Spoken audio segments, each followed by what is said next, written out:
বাঘাযতীনে বাড়ি ভেঙে বিপত্তি, বাড়ি ভেঙে আহত হয়েছেন বেশ কয়েকজন, এমনটাই জানতে পারা যাচ্ছে। আপনাদের জানিয়ে রাখি, আমাদের সঙ্গে রয়েছেন আমাদের প্রতিনিধি জাগৃতি সিনহা। জাগৃতি, কি জানতে পারা যাচ্ছে? জাগৃতি, শুনতে পাওয়া যাচ্ছে? হ্যাঁ, বলো। জাগৃতি, কি জানতে পারা যাচ্ছে, কিভাবে ভেঙে পড়েছে এই বাড়ি? একেবারেই দেখো, নেতাজিনগর এলাকায় বাড়ি ভেঙে বিপত্তি। খাস কলকাতাতেই হঠাৎ করে একটি বাড়ি ভেঙে চারতলা একটি বাড়ি ভেঙে পড়ে। আবাসনের বেশ কয়েকজন আহত হওয়ারও আশঙ্কা রয়েছে। এবং এই বাড়ির পাশাপাশি আরো 3-4টি বাড়ি ভেঙে পড়েছে বলেই আমরা জানতে পারছি। নিম্নমানের সামগ্রী দিয়ে আদৌ এই বাড়ি তৈরি হয়েছিল কিনা বা কি বৃত্তান্ত এখনো পর্যন্ত আমরা সেটা জানতে পারিনি।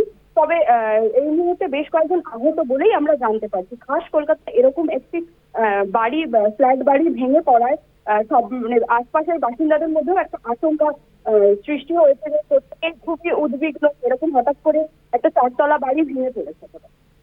ভেতরে যে সমস্ত বাসিন্দারা ছিলেন তারা কি ওই বাড়ি থেকে বেরিয়ে আসার সময় পেয়েছিলেন, নাকি এই বাড়ির ধ্বংসস্তূপে এখনো অনেক মানুষ আটকে রয়েছেন, সে বিষয়ে কিছু জানা যাচ্ছে?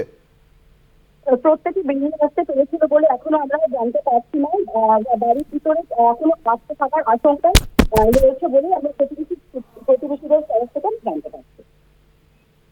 ধন্যবাদ। আমাদের সঙ্গে ছিলেন আমাদের প্রতিনিধি জাগৃতি সিনহা। আপনাদের জানিয়ে রাখি, বাঘাযতীনের কাছে একটি বাড়ি ভেঙে পড়েছে এবং চারতলা বাড়িটি হঠাৎ করেই ভেঙে পড়ে এবং সেখানে বেশ কয়েকজন আটকে থাকার আশঙ্কা রয়েছে।